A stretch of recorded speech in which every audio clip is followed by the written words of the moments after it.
അടുത്തത് ധനു കൂറാണ്, സാജിറ്റേറിയസ് എന്നാണ് അതിന് പേര് പറയുക. മൂലവും പൂരാടവും ഉത്രാടത്തിൻ്റെ ആദ്യത്തെ പാദവും ചേർന്നതാണ് ധനുക്കൂറ്. ധനുരാശിക്കാർക്ക് 7ലാണ് വ്യാഴ ശുക്രന്മാർ, 4ൽ ശനിയുണ്ട്. എങ്കിലും 7ലെ വ്യാഴ ശുക്രന്മാരുടെ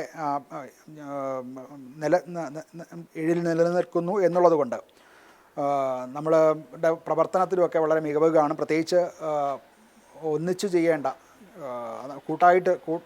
കൂട്ടായിട്ട് ചെയ്യേണ്ട പ്രവർത്തനങ്ങൾ ചെയ്യുന്നവർക്ക് അഥവാ പാർട്ട്ണർഷിപ്പ് മുതലായവ ഉള്ളവർക്ക് അതിലൊക്കെ കുറച്ച് കൂടുതൽ ഉയർച്ച ഉണ്ടാകുന്നതാണ്. അതിൽ ബന്ധങ്ങളിലുമൊക്കെ വളർച്ചയുണ്ടാകും, കുറച്ചുകൂടെ ഗാഢത ഒക്കെ ഉണ്ടാകും.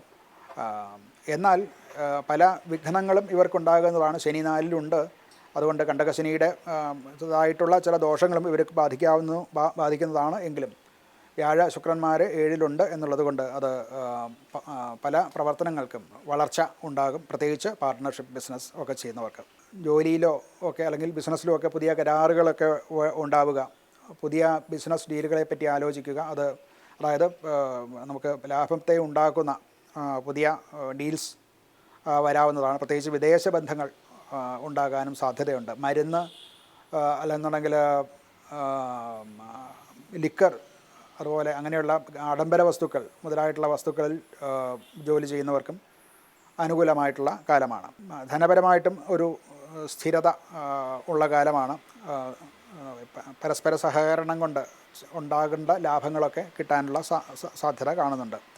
ദാമ്പത്യ ജീവിതത്തിലും ഒരു സുഖകരമായിട്ടുള്ള അവസ്ഥ, നേരത്തെ ഉണ്ടായിരുന്ന ചില ഫ്രിക്ഷൻസൊക്കെ മാറിയിട്ട് പരസ്പര വിശ്വാസം ഉണ്ടാവുകയും ദാമ്പത്യ സുഖം അനുഭവിക്കാൻ സാധിക്കുകയും ചെയ്യും. ആരോഗ്യവും ഇവർക്ക് പൊതുവേ നല്ലതാണ്. മറ്റ് രോഗങ്ങളോ ഒന്നും വരാൻ സാധ്യതയില്ല. ഇവർക്ക് ഒരു പരിഹാരം എന്നുള്ള നിലയ്ക്ക് വ്യാഴത്തിന് അഥവാ ഗുരു ശാന്തി ഹോമം, ദാനം മുതലായിട്ടുള്ളവ, മഞ്ഞ നിറത്തിലുള്ള വസ്ത്രം ദാനം ചെയ്യുക, ഇതൊക്കെ നല്ലതാണ്. അതുപോലെ വിഷ്ണു ക്ഷേത്രത്തിൽ